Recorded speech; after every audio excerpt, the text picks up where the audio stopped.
Today on the show, I discuss Life After Beth from 2014 and Last Night in Soho from 2021.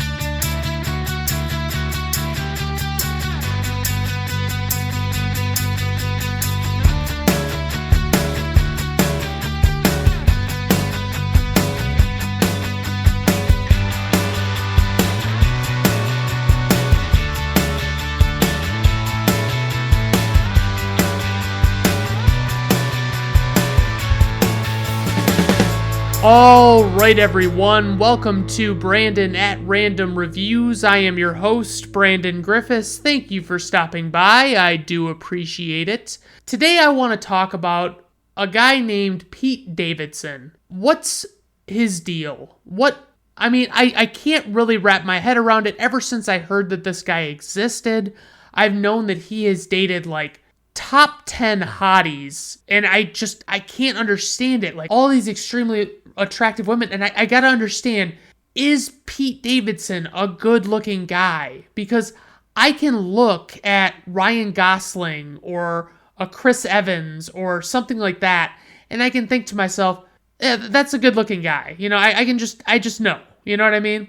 But he doesn't, I don't know looking at him. I'm not saying he's some uggo. I'm not saying he's a bad looking guy at all. I'm just saying that I don't know immediately to look at him that he is an attractive or an unattractive guy. I couldn't tell you to save my life. But, I first heard about him around the time he was breaking up with Ariana Grande, whatever it is. And I was like, damn, that dude got that chick? Holy shit, there's hope for me after all. And then he started dating Kate Beckinsale, who was quite a bit older than him. And Kate Beckinsale is honestly easily top 5 for super attractive women, celebrity women, that is. And it baffled me. I was just like, holy shit, this dude's fucking pulling these chicks, and I don't really understand how it's happening. And once Kim Kardashian and Kanye West broke up, it was almost immediately Pete Davidson on the prowl, fucking starting to date Kim Kardashian. And say what you will about Kim Kardashian and her rise to fame and how she got where she is.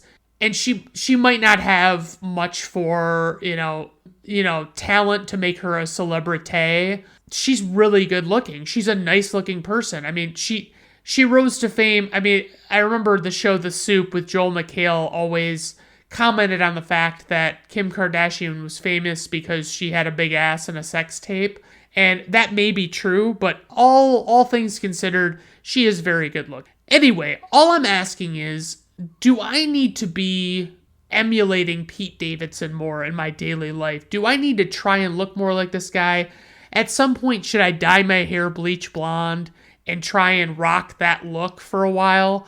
Is there something I need to be doing to be more like this dude and land these chicks that he's landing? Because I can't wrap my head around it. It's baffling. I don't understand, but I'm not trying to be a hater. I'm just saying I don't look at Pete Davidson and think, man, that's a dude that's going to pull some chicks. I don't know when I look at him apparently he's very attractive. Apparently that's a thing. So I just have to live with that. Our first movie today is Life After Beth, released August 15th, 2014, directed by Jeff Baena, and he made such movies as I Heart Huckabees, Joshy, The Little Hours, Horse Girl, Spin Me Round, and that was kind of it for what I saw. He also wrote this movie, which is, it's always interesting when that happens. You never really know if that means much or, if it means absolutely nothing. And our first cast member, who is not top billed necessarily, but is the main character, the main protagonist of this movie, is Dane DeHaan, and he plays the character Zach. And a couple of movies that he's been in, he was in The Amazing Spider-Man 2 as Harry Osborn / the Green Goblin. That was the Andrew Garfield Spider-Man movies. And then he was in A Cure for Wellness. He was in Valerian and a City of a Thousand Planets. And that was a terrible movie. And he was in a movie called 000. One thing I will say about Dane DeHaan is he looks like what would happen if you crossed Leonardo DiCaprio's character from Titanic with a recovering goth kid. Like, that's what I see when I look at Dane DeHaan. I don't know why, but that's, especially in this movie, he's got the hair going on, all that shit. It's a lot to fucking take in. It really is. So then we've got Aubrey Plaza, who I have noted here is hot. And let's see, she plays the character Beth. She is she got her claim to fame in Parks and Rec as the character April Ludgate. And she was in Scott Pilgrim vs. the World, Safety Not Guaranteed, which is a solid one. It's like a nice indie flick. I really enjoyed it. And she was in something called The To-Do List, which I've been meaning to see, but it got less than stellar reviews, so I don't know if I really want to check it out that bad. She looked fan-fucking-tastic in Dirty Grandpa. She was in Mike and Dave Need Wedding Dates with Zac Efron, Anna Kendrick, and that guy from Workaholics I can never remember the name of. And she was also in the Child's Play remake, which was terrible. Paul Reiser plays Zach's dad. Cheryl Hines plays Zach's mom. Matthew Gray Gubler plays Zach's brother. And Matthew Gray Gubler, in case you don't know, is the guy from Criminal Minds with like the long hair and the really like slender face, I guess you want to say. John C. Reilly plays Maury, who is Beth's dad. And then Molly Shannon plays Beth's mom. Anna Kendrick, who I have written down here, is hot, the love of my life. Honestly, of all of the women I say that are the love of my life, I can't think of one who is more the love of my life than Anna Kendrick, but I digress. She plays the character Erica. Okay, plot synopsis. Zach is distraught following the death of his girlfriend Beth and develops a relationship with her parents. When her parents suddenly stop talking to him, Zach gets suspicious. That's about as much as I can say without giving the whole fucking plot away. But I think based on what you see on the cover of this movie, you kind of have to know, like, you know what's going to happen. And so I do want to take this opportunity to say that there will be spoilers in these reviews today. If you can't take the heat, stay out of the kitchen. Please just, understand that if you think you might want to see one of these movies, I'll tell you right now, Last Night in Soho is by far the better of the two movies. I really enjoyed it. But I'll get right into it with Life After Beth here. I noticed in this movie right away that Aubrey Plaza seems to play herself, essentially, in like a lot of roles. I'm not saying every role she's in, she's playing the same character, but it's pretty fucking close. Like, it's not much stray from, and I guess it's difficult to, say that somebody has range or not, because I mean, there are plenty of characters, or there are plenty of actors that only play characters of a certain kind, and they're not showing much range at all. But I just feel like because Aubrey Plaza plays such a distinct character, it's easier to call that out. And so they have the funeral at the beginning of this movie, and the movie is called Life After Beth. So you're just kind of assuming based on that this funeral was for Beth, right? I mean, that's the general assumption. But it's like, you really don't know. They're not very clear about it.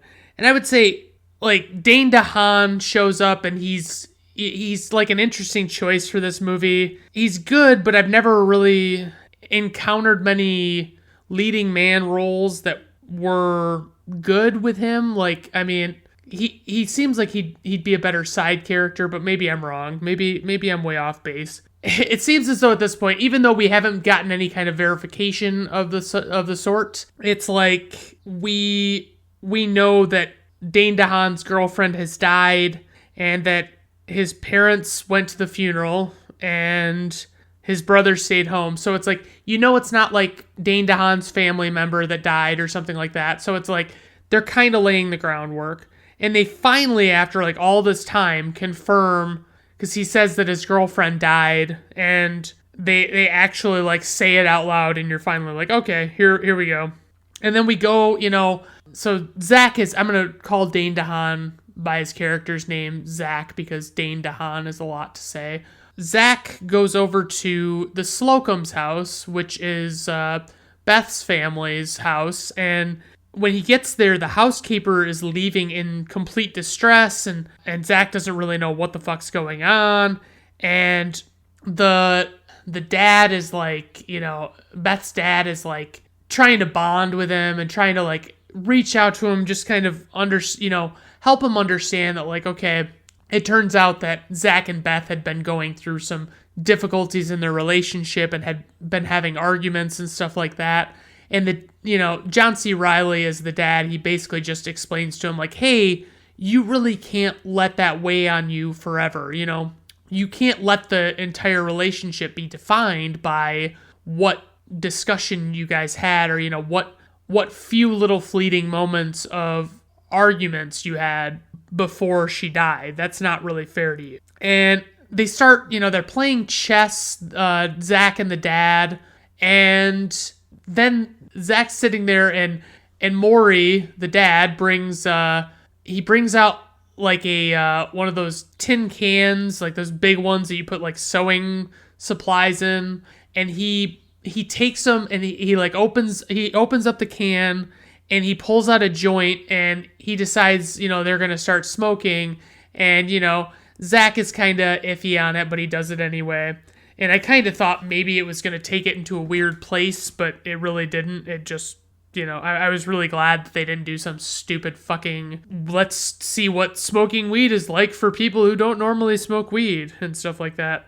And so on his way out at the end of the night, it's super late, Zach asks Beth's mom if, 'cause she's packing away Beth's things, and Zach asks Beth's mom if she would give her this, or give him this scarf that she's packing away. And she's like, oh yeah, for sure. And so he's like wearing this scarf through a decent amount of this movie, and it's really fucking weird. And when he gets home, it was at this point where he gets home at like 3 a.m, and, Cheryl Hines is his mom, and she's like yelling across the house at Zach for showing up at like 3 a.m.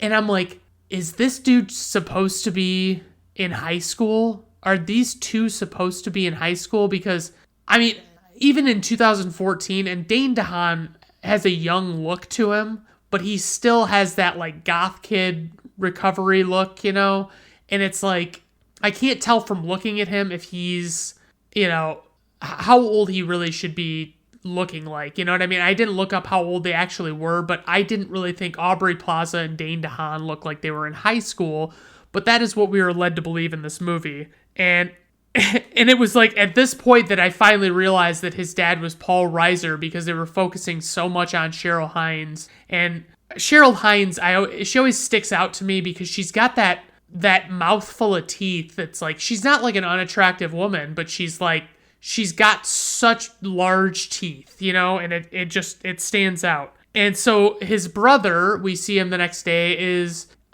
he's like a security guard or something, and he's got, he's the guy from Criminal Minds, and he just looks like he looks the weirdest with short hair. It doesn't really work for me. I don't really understand what I'm looking at when I see this guy and he doesn't have long hair, but I'm sure he cut his hair in Criminal Minds. Please, you don't have to tell me that happened. I don't need to know anything about Criminal Minds. I've seen enough. And then he starts, Zach's going to bed one night and he's got this fucking scarf of Beth's on, and he's just getting a little weird with it. And he goes to basically touch himself with this fucking scarf, and then his brother breaks into his room and catches him doing it without even intending to, and the brother's accusing him of fucking the scarf and shit. And it's such an odd choice, you know what I mean? It's why did you have that in here? I guess to show how much he missed Beth. All right. And so after this, Zach goes over to the parents' house, and then it's because they haven't been talking to him, they haven't really said shit to him, and it's what are we doing here, you know what I mean? And what is happening? Why are they being weird? And he goes over to their house and he looks in one of their windows and he swears he sees Beth, right? And it's at this point that his brother comes up all of a sudden out of nowhere and is like confronting him about being on these people's property when he's not supposed to be, and he's doing all this stuff he shouldn't be. And it's like, okay. And he basically stopped Zach from finding out more about what's going on. And then later, Zach actually does go to their house again, and he I think he goes again. I don't think he stays there, but basically it turns out that Beth's really alive, so to speak.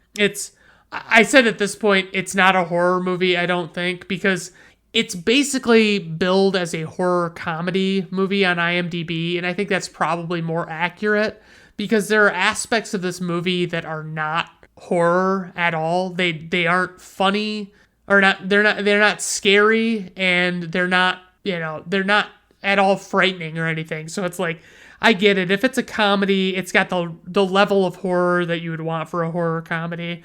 And the Slocum house, as you're looking around, while you're trying to figure out what's going on with Beth and why she's alive and what happened with all of this, you're looking around at their house, and they've got like that reddish, brownish orange tile with like the black grout in the middle all throughout their house. And I'm like, God, that is a fucking rough choice. I don't know about that. I wouldn't mind it here or there, but I wouldn't want it everywhere, I mean, John C. Reilly, at this point, I'm establishing that he's killing it. He's fucking great in this movie. He's good. He's pretty much great in everything, but it's like, he does have the comedy chops, he has the serious chops, but he's not like a leading man. Like, I've never seen a movie other than Walk Hard, the Dewey Cox story, that starred him. And by the way, I love Walk Hard, the Dewey Cox story. It's such a great satire of like all the biopics of musicians and stuff. It's at this point that we establish, I believe for the first time, that Beth was killed by way of a venomous snake bite. And it just fucking blew my mind. I was like, are you fucking kidding me? That's what they're having? Like, it shows in the beginning of the movie that she's out walking, but you don't really see anything. You don't really know what's going on. And Maurice Slocum is explaining the situation, and he's basically saying that Beth came home late the night after Maury and Zach were playing chess with each other, and Zach had gone home, and Beth just showed up to the house and was like, hey, what's up? And she didn't really understand what had happened. She didn't really think that she had been killed or anything like that, and it was just really bizarre. And the parents are just treating it like it's a fucking miracle. Like, they just think it's the most wonderful thing that's ever happened. They can't really believe it. It's just so cool. They don't know why. They're just thankful. Beth still thinks that it's like school time, but it's actually the summer. So she just has some big gap in her memory of, when they died. And like, all she remembers is that she was dating Zach and this and that and the other thing. And at one point, she is doing this thing. She is fucking playing with this guy's ear. She's playing with Zach's ear. And to me, I've gone to like a strip club before, and I got a lap dance, and the stripper was like playing with my ear, and I didn't want to make a big scene about it, but I'm like, get the fuck out of my ear. Like, you don't know, where that ear's been. You know what I mean? Like, get the fuck out of here, And I always get really distressed when I think about people playing around somebody's ear, because I'm like, it's like one of the harder parts of your body to clean, like there's a lot of nooks and crannies in there and things that I don't understand. And it's not a good look to play around somebody's ear. They're being weird about Beth going out. Like, if it's not at night, they don't want her going out, and it's weird because you don't really, that they're not telling you something, because they know they have reason to believe that Beth is going to have problems if she goes out during the day. And they offer that the two of them, Zach and Beth, could swim at their pool because it's in the shade. Basically, John C. Reilly offers Zach a swimming suit of his, and they make reference to the fact that like John C. Reilly is obviously like significantly larger than Dane DeHaan, but and the mom during this time, they're doing all this shit. The mom is taking pictures, and I don't know if it's just like that whole thing of like they thought they lost her and now they're gonna make the most of her while they have her. and that could be, but it's like after she does this, after she takes a picture of them out by the pool, Aubrey Plaza's like sitting on the edge of the pool with her feet in, and they show a shot of what is presumably a snake bite on her inner thigh, and she is otherwise without flaw. Like, there's nothing else amiss about her. And so it's like, at that point, once you see that, you're like, okay, so this isn't like a clone situation. This isn't anything like that. This is clearly like she's come back to life. And so basically, throughout this whole course of action, the parents make it clear that they really don't want Beth to know that she died. You know, they don't want to tell her. They don't want Zach to tell her. They don't want anything like that to happen. They make him promise not to tell her what happened. They absolutely don't want her to go out in the daytime for any reason. All of a sudden, the two of them go out, Zach and Beth, and I don't remember. Yeah, it's in the daytime. They sneak out, and basically they go, and obviously, you know, hormones and all that shit, like they're super horny for each other, so they go out and they find like the first park with like sand in it that they can find, and they run out and they fuck on the fucking ground at this playground. And it's like, that's fucking weird. Like, I don't give a shit if you're like one of those people that's into doing stuff in weird places because you're, you know, turned on by it or something. It's fucking bizarre. After all of this, you know, the sun's out and Beth comes home and she's got this like huge blister across the side of her face. And it's like, holy shit, what the fuck is going on? And like, for some reason, the parents knew that this was going to happen. Like, they knew that she was going to get sunburned or she was going to have skin damage of some sort. And they like, while they're back at the house, they keep like making out violently in front of the parents, and it's like, what the fuck are you doing? And so they basically tell Zach like to fuck off because, you know, he did this to her, you know, he caused her skin damage and all this stuff. And late at night, Zach sneaks back to their house, and sneaks out with Beth, and they go to the beach. And this is the weirdest fucking, like, this would make me so uncomfortable, but like, Zach pulls out a guitar and he starts like singing a song he wrote for her, and it's like, what are you doing? You know, like, what is this? This is not my idea of a good time. And she immediately starts to get like angry about what he's doing, and she can't really understand why he's doing it. And, you know, he's basically like saying like he's not with his bandmates because he went solo. And all of a sudden, Beth starts fucking raging. Like, this music is not, you know, sitting well with her. And they just, other than the whole not liking the idea of having somebody sing to me like that, because it's just awkward to me. He really sets her off, and she like, they're at this like lifeguard house thing like you see on TV. And she starts like fucking destroying this house, and she eventually sets it on fire. And then it's like, Zach is so desperate to fucking tell her what's going on. Anyway, and it's like she's got like superhuman strength. Like, she is tearing apart that lifeguard house like crazy. And it's like she's fucking pissed, and she doesn't give a shit. When they finally get back to the car, though, she basically just reacts in the most ridiculous way. Like, she sits down in the car, and Zach closes the door, and he goes to walk around the other way, and she like screams and fucking breaks the window. And Zach's like, it's okay, I'm just going to the other side. I'm going to be right back, you know, like, I'm not going anywhere. And she's like, okay. And then this is when we find out that she's calmed by jazz music. And I can't remember if or when this is established in other zombie movies, but it's basically, you know, a thing apparently that she's like calmed by slow jazz music. And that's apparently like, it was having the opposite effect on her when he was playing, you know, his music and stuff. And it's still not clear at this point how the parents knew not to let Beth out in the daylight. You don't really have a good idea of why that is.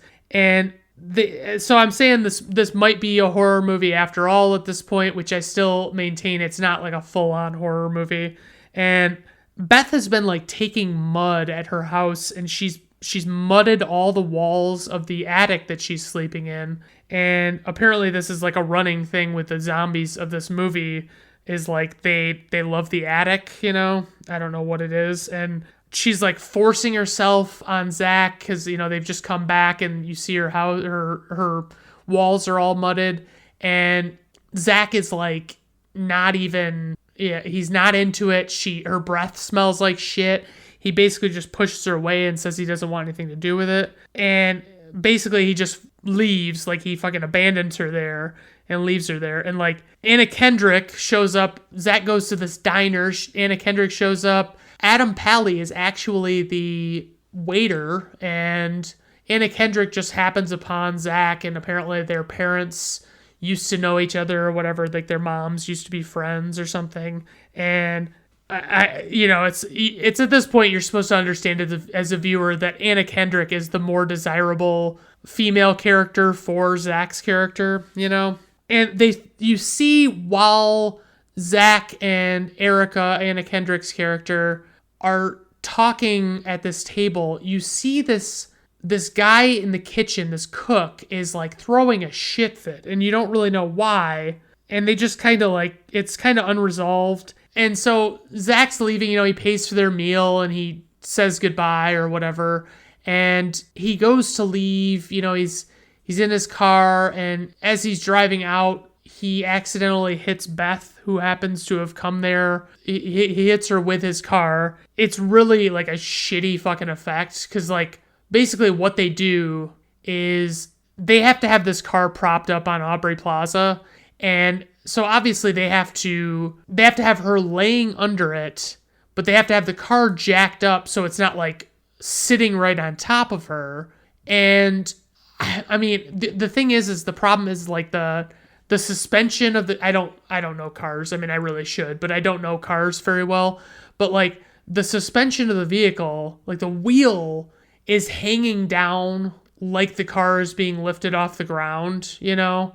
And everything about physics would tell you that in this situation, it's supposed to look like Aubrey Plaza is what's holding this car up. But just intuitively speaking, you look at it and it's like, it looks like this car is, and this is, I'm sure what it is, it's being jacked up at a different point in the car, and the wheel is still hanging way lower than it normally would if the car were resting on the ground. And what they should have done is they should have taken like ratchet straps and tightened up the fucking wheels so it looked more like it was resting on it. You know what I mean? It would have been, and they could have lowered the vehicle a little more. It would have looked a lot better, but leave it to them. I mean, they're the pros. Maybe there wasn't an easy way that was still safe to do it. Beth starts freaking out at this point about how things are going. You know, he's trying to figure out what's going on with Zach and this Erica girl. And he basically just tells her what the situation is, and it's legitimately what the situation is. You know, it's that their mothers are friends, and he just saw her and said hi or whatever. And it's like Beth is just so aggressive at this point. Like, she's so angry with Zach, and she just is pissed off. And then Zach kind of like calms her down and, you know, makes her feel better. You know, it's at this point that I'm like, I'm kind of understanding why the reviews might not have been quite so great for this movie. And he decides at this point, after Beth's freaked out, that he's going to take her to her grave and just show her what's happened and explain what's going on. And then maybe she'll, you know, understand it. He basically tries to tell her that she's like not the same person anymore, and she's angry and violent, and she doesn't want to act normal, and he doesn't really want to be with her anymore. And then she just flips out and takes off in his car and drives away, and she does a terrible job driving. And when Zach gets back to his house, you know, he goes and he sees that his grandpa, his deceased grandpa, is there and is alive. And, you know, more and more dead people are apparently at this point coming back, and they're, you know, just showing up out of nowhere. And it's like, okay, I don't know what to make of it all. I mean, it's just kind of, it's a strange situation. But they're not really like, there's not really any exposition, and they're in desperate need of exposition. Just something to fill in the blanks of like, hey, this is what's going on. this is what's happening. This is why all these people are showing up. This is why the things are the way they are right now. So Zach goes and sees the Slocums, and Maury tries to force Zach to undo all the stuff that he's revealed to Beth, and he's convinced that that's what caused everything to spiral out of control. And they're making a connection with the housekeeper who left. Like, it was a very brief moment in the beginning of the movie where the housekeeper left and was very distraught. And basically Beth is destroying everything at the house, and so they're like, well, we need to look into this Haitian housekeeper. At least Zach wants to look into the Haitian housekeeper. He goes to find her. Her name's Perline, and before he can even leave to go see Perline, Beth gets in Zach's car with him, and she's just fucking deteriorating rapidly. And he goes to find the housekeeper, and only her cousin is there, and the cousin says that her leaving had nothing to do with Beth. It was just that Maury was a total creep or something.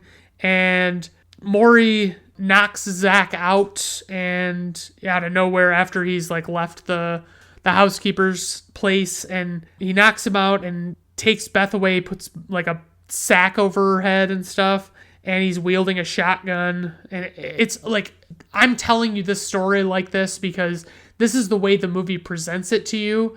You don't really, I mean, I get it. It feels almost like real life. You know what I mean? Like it feels like if this were really what happened to you, you wouldn't have a narrator to explain to you what was going on. You would just accept it, right? After Maury takes Beth away, Zach goes back to his house to find, he's looking for his parents, but he finds a man sitting in his living room with a machete, and the man just runs away, and then he looks and there are a bunch of burned bodies in their backyard, and he's like, what the fuck? And he just assumes, I guess, that it's his parents and brother or whatever. And Zach packs a bag to go somewhere, and apparently it's Machu Picchu that he's actually planning to go to. And then they really make it a point to show that he's taking a picture of Beth with him. And it doesn't really seem to be relevant to anything else in the story, but they keep fucking showing the shot of him taking the picture and putting it away and not putting it in and then putting it away. And it's like, okay, he's on the fence about going. Okay, I get it. And then he stops at the store to take what's left of the canned food. And I mean, the Slocums, he goes back to the Slocums, and they're still in such denial about the whole thing. Basically, you find out that Beth ate her dad, and the mom is still there, and the mom has Beth chained to a stove, like an oven, and Beth can't really get away, but like Beth's super strong, so she actually is able to get away. It's just an awkward move, and Zach kind of coaxes her in because like the entire movie, Beth's been in love with hiking, and Zach never wants to go apparently. So he tells her like, hey, let's go hiking. And Beth's like, yeah, let's go hiking. And on his way out, out of the house, he runs into his brother, and his brother is like openly shooting the zombies because there are so fucking many of them. And they show way too many close-up shots of the oven on her back because it's clearly like a prop oven that's made to be lighter so she can carry it, and it just looks like shit. Like they could have just as easily taken real knobs and shit like that from a real oven and retrofitted it to a prop and been way better off, but they didn't. And they go out quote unquote hiking, and really this is just like the brother gave Zach a fucking pistol, and Zach is just taking Beth somewhere that he can shoot her and leave her. And so, he goes through telling her all of the things he loves and loves about her and wishes he would have done different and blah, blah, blah. And he shoots her and she goes tumbling down the hill, and that's the end of it for her. And Anna Kendrick is nowhere to be seen. Haven't seen her since the diner. And out of nowhere, she appears. And Zach finds his parents are still alive, and everything comes back together. The most frustrating part of this entire movie for me is like, you don't really understand what's going on. And then when Zach finds his parents miraculously, they're talking about getting somewhere where they can, be safe, and they set up the whole, like they're going to go somewhere else. And then all of a sudden it's like the TV turns back, like all the power turns back on and the TV turns on. And basically it's just a news report essentially just saying everything's good. Everything's okay right now. It seems like the coast is clear and we can go back to normal. And that's it. That's all they fucking give you as an explanation. And I'm like, this situation was escalating way too fucking quickly. Like, there's no fucking way that it would have just resolved itself like that. I don't buy it. If it's not shitty, if that's not a shitty fucking way to tell a story, then this was not the portion of the story you needed to be focusing on. You should not have focused on Zach and Beth. You should have focused on whoever it was that was resolving the zombie issues, right? And they don't say at all what made everything go back to normal. And that's the hardest part for me. And Beth's mom gets her hand bitten off by Beth, and she doesn't turn into a zombie, and she doesn't, she just goes back to normal and she's fine. So, I mean, that's this movie. That's it. That's Life After Beth. The cast is stellar. I'll say that. I was really surprised how deep this cast was and how good it was. And then I guess I would say the story was pretty original. It was all right. I guess being original is not all that there is. If you can make a good story that's unoriginal, then I'd rather watch that than this. And it's a somewhat slow burn in this movie. Like, you don't necessarily see what's happening with everybody, and you don't really know what's going on. And I guess it's because it's from the perspective of Zach, so you don't see what everybody else is doing. But biggest criticism, the ending. It's a very unresolved ending. You don't really feel much satisfaction from it, and I get what they were going for, but it didn't land for me. There's just a lot of shit that's all over the place. They should have had to leave. They should have, when they were planning to go somewhere else, I wouldn't have just taken a single news broadcast saying everything was good, the coast is clear, go back to normal life, I would have really been fucking surprised if that would have been the way things would have shaken out, if they would have wanted to get a bunch of people together and go to Machu Picchu or whatever. One note, or a couple of notes, Nick Offerman can be heard narrating the documentary on Machu Picchu in the beginning of the film, and there are many references made to Parks and Rec because of Aubrey Plaza. So there wasn't really much in the IMDb trivia other than that, and I guess that's just kind of the way it is. But runtime of this movie, 89 minutes, budget $2.4 million, worldwide gross $275,000, IMDb rating 5.6, Rotten Tomato critics score 45%, Rotten Tomato audience score 31%, personal rating 2 out of 5 stars. Yeah. Moving on to Last Night in Soho, released October 29th, 2021, and that was the UK release date. I couldn't find the US release date. I want to say it was this year. Directed by Edgar Wright.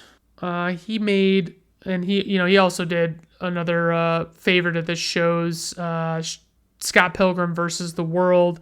He also did Shaun of the Dead, Hot Fuzz, and Baby Driver, among others. He also wrote the movie. The soundtrack of this movie, I have to say, right up front, is fucking amazing. For me, it made the movie more worth watching than anything, and that's really saying something. There are so many 60s classics in this, and there are so many cool ones where Edgar Wright wanted to do a song that it was like, the popular version was like one that came out in the 80s or 90s, but the original version was a 60s version. And so he took the original version and put it in the movie, and it sounds like, because a lot of the movie, like Always Something There to Remind Me by Naked Eyes, I didn't realize that wasn't their original song.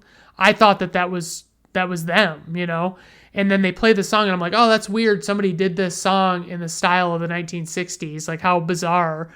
What an odd choice. And then, of course, that's not really what happened. Okay, so first build in this movie is Thomasin McKenzie. She plays Eloise, or Ellie. She was in The Hobbit, Battle of the Five Armies, and Jojo Rabbit and Old. Anya Taylor-Joy plays the character of Sandy. She was in The Witch, Split, Glass, Peaky Blinders, and The Queen's Gambit. She's kind of at the height of her power right now. She's not, to me, I don't know if I would put her in the realm of like, God, I don't know. Ana de Armas and her are both, like, if they were in a movie together, I think the world would explode. But they're both really great right now. Okay, so we've got Matt Smith, who plays the character Jack. And he was he was one of the doctors, Doctor Who. And I think he might have been the 11th Doctor. And then he was in The Crown. Also in this movie is Terrence Stamp, who plays Lindsay. And I know him from Superman 1 and 2 as General Zod because he's fucking awesome as a villain. Fucking amazing. Diana Rigg is in this movie, and she plays Old Sandy. I know her from On Her Majesty's Secret Service, the James Bond movie, where she plays Teresa. And then she was in the original TV show The Avengers that was made into a shitty movie in the 90s with Uma Thurman and Ralph Fiennes. And she also played Lady Olenna in Game of Thrones. No real casting notes to be made. I mean, they wanted Anya Taylor-Joy. They originally were going to have her in the original lead role, and then they decided to make her be the other character. Plot synopsis: a young woman moves to London to pursue an education in fashion, but her dreams take her back in time to the 1960s for a glimpse of a woman's harrowing experience who lived in the same room as her. Great. Top notch. Great writing, Brandon. Okay, so I've seen this movie's trailer a lot this year, and that's why I'm thinking like the US release was in 2022, because I just seem to remember seeing it a lot more recently than this movie led me to believe, but I might be wrong. Maybe it just, maybe time crept up on me. I don't know much from the trailer. I didn't know much going in about the actual plot of the movie, and I think that's a good thing. I like when they don't give away the entire plot, and they try and make it as alluring as possible. Main girl Ellie is dancing in the beginning of this movie in a dress that looks like a newspaper print, and that's pretty nifty. I like the look. She's like happily doing voices in the mirror. It's very bright, it's very light, it's very nice. And then she finds out she's going to London, and she's super fucking stoked about it. I made a note that no one in this movie is in an acceptable age range for me to develop a crush on, or at least by my standards, they're not. And that's kind of the way it is. I just have to deal with the fact that I can't be crushing on somebody. So Ellie misses her mom died when she was like 7. She committed suicide, and everything's kind of circling that, that whole thing. Like, it's just everything is surrounding how she feels about her mother, and she wants to make her mom proud, or whatever, and she wants to do everything she can. At this point, the soundtrack to this movie is already noteworthy for being fucking stellar, and she gets to London, and her roommate is completely ridiculous. Like, she's kind of adding humor into the movie where I think it needs it, but they have all these weird interactions where it's like they don't get along with one another. They go, her and the roommate and a bunch of friends go to this bar, and there's the old cliche where Ellie's sitting in a stall, and she hears the door open, and she like lifts her feet up onto the seat of the toilet so that nobody can tell she's in there. And she, all 3 of these girls, including her roommate, go in there, and the roommate is just talking wicked shit about her. Like, she's just saying all sorts of bad stuff about her, and how, she doesn't have any hope, and blah, blah, blah. And it's like, holy shit, man. It's just such a cliche to me to have that happen. Like, it's like, oh yeah, I can hear these people talk shit about me because they don't know I'm here. How nice, I mean, it's at this point we see Terrence Stamp for the first time, and he's the kind of guy that I haven't seen in anything else, to the point that, like, I would not recognize him if I, had the, unless I, in this situation, I had seen the cast list. I already knew that Terrence Stamp was in this movie, and when I saw the cast list, I was like, oh shit, and then I was like, I wonder if I'm going to recognize him, because I've seen that he was in movies I didn't realize he was in before. sure enough, like he popped up on screen. I was like, oh, that is him. Holy shit. And he's obviously he's got like grayish white hair, and he's pretty old now. But so at this point, she's still living with the roommate, Ellie is, and one night she's like laying in bed listening to music, and they're just in a dorm, I guess, because the roommate busts in the door and just starts fucking this dude on the bed without even acknowledging that Ellie is present. And it's like, okay, I mean, I guess. And I don't know if that's normal in dorms. I never lived in a dorm, so I wouldn't even imagine or to want to chance a guess about what would normally happen. And so she starts looking for another place, and when she finds this other place, it's like Diana Rigg is running this, and you're just like not really familiar with like anything about Diana Rigg. She's just like a stern old woman, and I mean Diana Rigg is the fucking best. Like, I've never seen something she was in that I didn't love her in. Basically, she rents the room, she decides to move out of the dorm, and she goes up to the room and she falls asleep, and all of a sudden it's like is she dreaming? Is it fantasy? Is it real? What's going on? And she watches as this, she's kind of getting a first person perspective of Anya Taylor-Joy in the 1960s, and she's just kind of like watching what she does and the things that she has happened to her and all this stuff. And it's pretty cool. She walks out of this alleyway, and there's a marquee for the 1965 film Thunderball with Sean Connery, which is a James Bond movie. It just they really do a great job setting this up, guys. It's fucking great. So they keep doing stuff, and they do all of these moments where they're looking in mirrors, and Anya Taylor-Joy is in the real world of the 1960s, and Ellie is in the world of her own world, and she's like in the mirror when Anya Taylor-Joy looks. And it's like they do all of these big scenes where Anya Taylor-Joy and Thomasin McKenzie are just making these big productions of, what they're doing and trying to mirror each other. We meet Matt Smith, who was the Doctor Who guy. And then, I mean, you just see how much confidence Anya Taylor-Joy's character has. Her name is Sandy, by the way. I can probably just call her Sandy. I noted at this point that there's like an altercation at the club, and this guy drops the cunt word. And I just fucking love how liberally the Brits drop the cunt word, and they don't even seem bothered by it a little bit. I just like the way they think.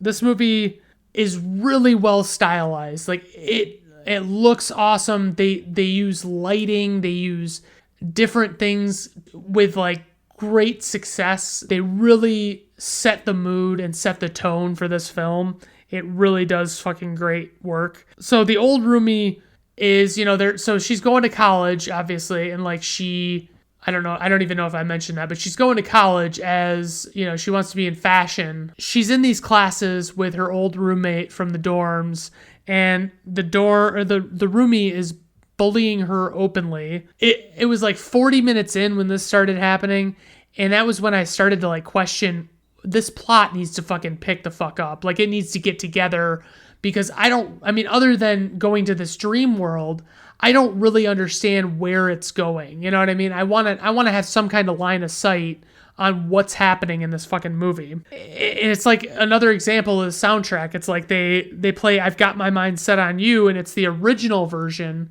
And I'm always used to the George Harrison cover version, so I don't even think twice about it. And so Anya Taylor-Joy is doing this audition at this club, and she is going to sing Petula Clark's Downtown song from 1964.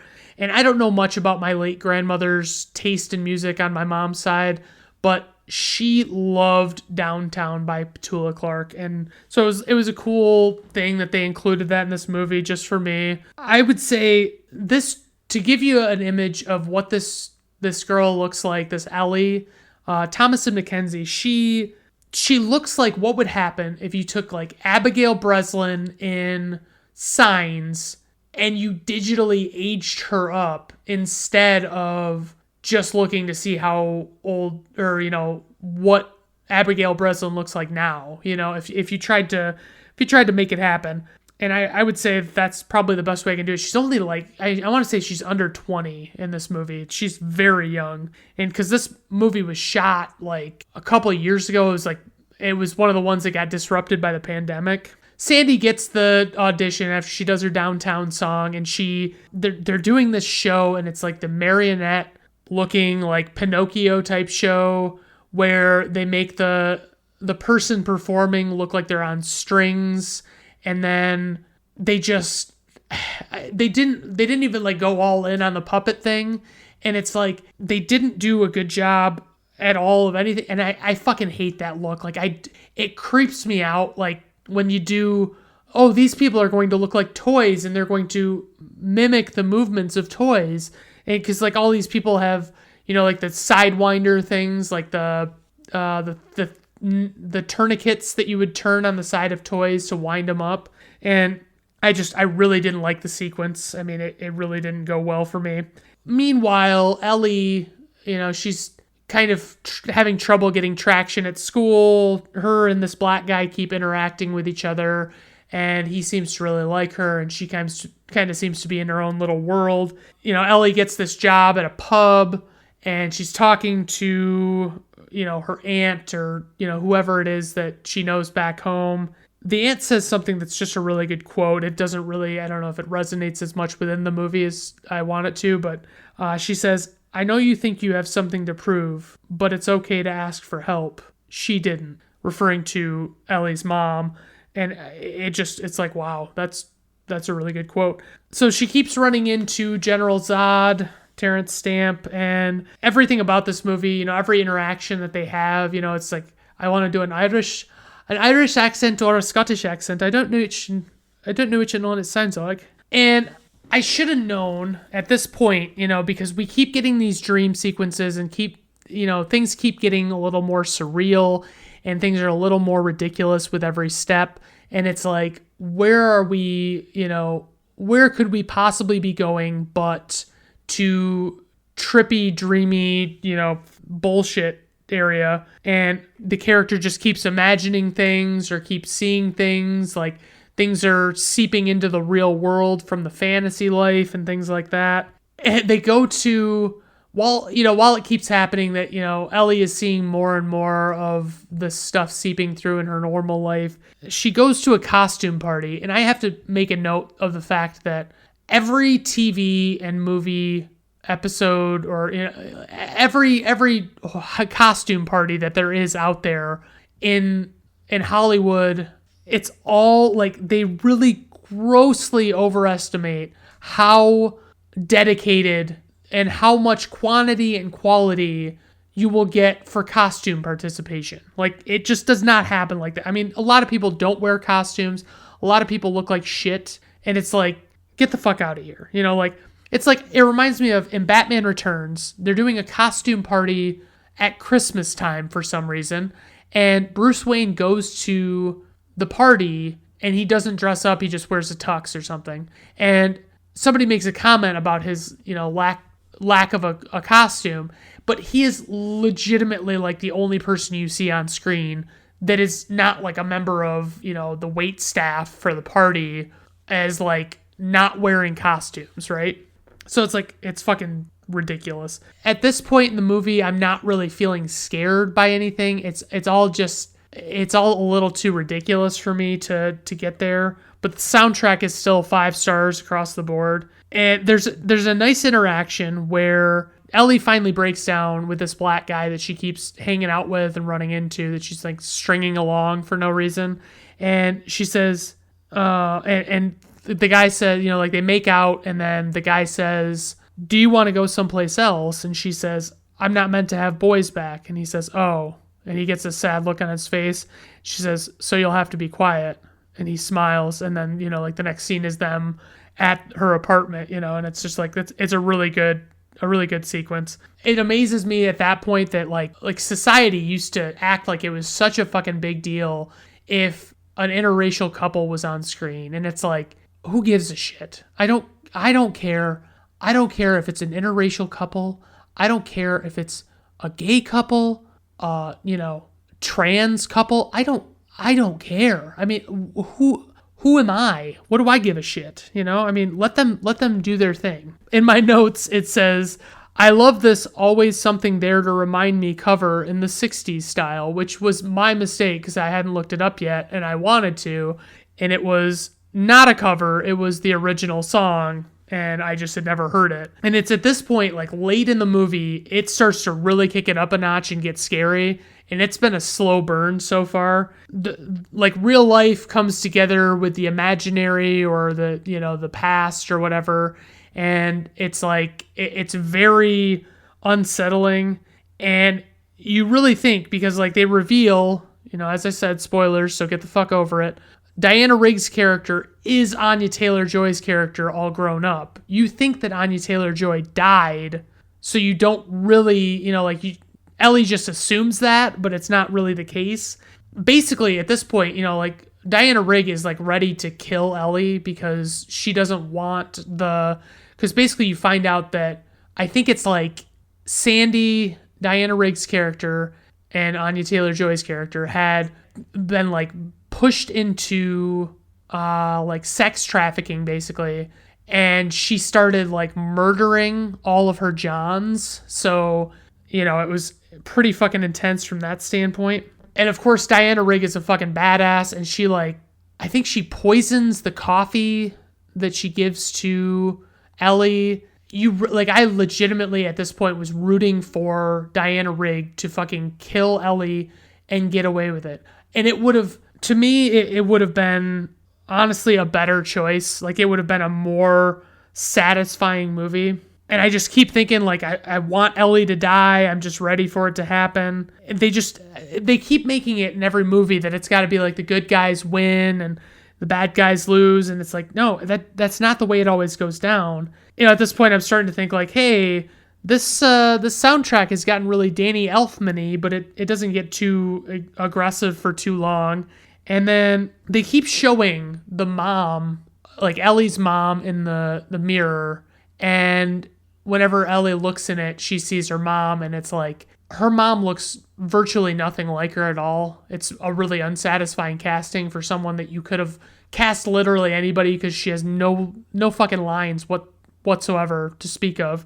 And I mean, it's just, she goes, they have this, she ends up winning.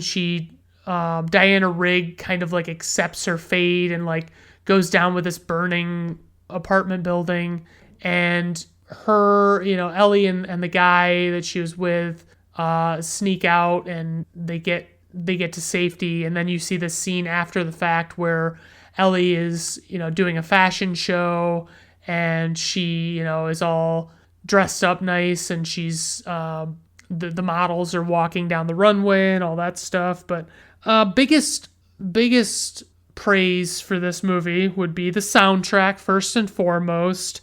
The acting across the board is spectacular. I couldn't complain about one character on screen not being up to par. The cinematography, every shot, I mean, I guess it's a thing with Edgar Wright that he likes to do a lot of Steadicam type stuff, but it's just, I mean, it's just really cool. I mean, it's really awesome looking. I would say that like early on in this movie, it really struggled to keep my attention because they didn't really dial it up enough, And because I mean, there are other movies that it's like they ended up being shittier movies, but they didn't take so fucking long and do such a slow burn to like make it work. And so it struggled to keep my attention, and I didn't really care for the Hollywood style ending. I mean, aside from that, it was pretty solid. I would have said, honestly, if you let Ellie die and let her boyfriend die, and you just see a shot at the end of the movie of Diana Rigg sitting on the bed, and like she's doing something, like she's mirroring Anya Taylor-Joy or something, I think that would have been a really good idea, but they didn't do it. And maybe I don't know what happened, if there was, if that was in the plans or not. A little bit of trivia. Edgar Wright is very enamored with the 60s. He, his parents had a huge 1960s record collection. and they had stories from back then, and they also had a lot of, he watched a lot of the films from that era. The scene where Eloise first sees Sandy through the mirror was done practically, with the cloakroom attendant being played by twin actors, which didn't realize that. I mean, I thought they did an okay job of, like, it's got to be really hard to do, but I didn't really think that Anya Taylor-Joy and Thomasin McKenzie really matched up super well. Like, it wasn't like impressive, like, oh wow, they really look like mirror images of each other. This is the final performance of a few actresses, among them Diana Rigg. The stills of London that appear during the end credits are ones that were taken during the COVID pandemic shutdown, and they are actual shots of what the streets look like with no one on them. IMDb nuggets, I've got a few here, my goodness. When Ellie is walking in the first stream, you can watch a poster of the film Thunderball, performed by the actor Sean Connery. Yup, it's literally all right there on the fucking marquee. It says Thunderball with Sean Connery, and it has everything that you need. That's not trivia, guys. That's nothing. That is just a point in this movie that happens. Here is one where I say, okay, let's just speculate wildly for a minute and just pretend like it's trivia, okay?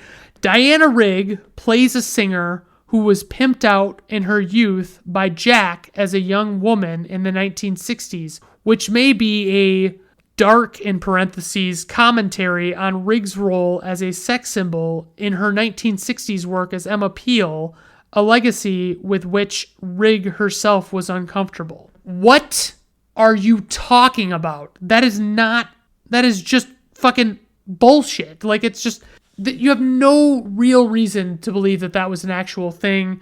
No one has said that was a thing. It's just insane to me. Runtime, 116 minutes. Budget, $43 million. Worldwide gross, $23 million. IMDb rating, 7.1. Rotten Tomato critics score, 76%. Rotten Tomato audience score, 90%. Personal rating, 4.5 out of 5 stars. I just needed a better ending for this movie. It was not satisfying the way it went. All right, well, that is all I got for you guys today. I ran a little long here again, but I'm going to try and clean that up for the next couple episodes. Please check out my other episodes that are up, see if you have anything that you like. Let me know if you have any suggestions about movies to do or formats to try or things like that, and I might or might not give them a try. And that's all I have. My blog is at brandonatrandom.reviews.com, and have a wonderful day.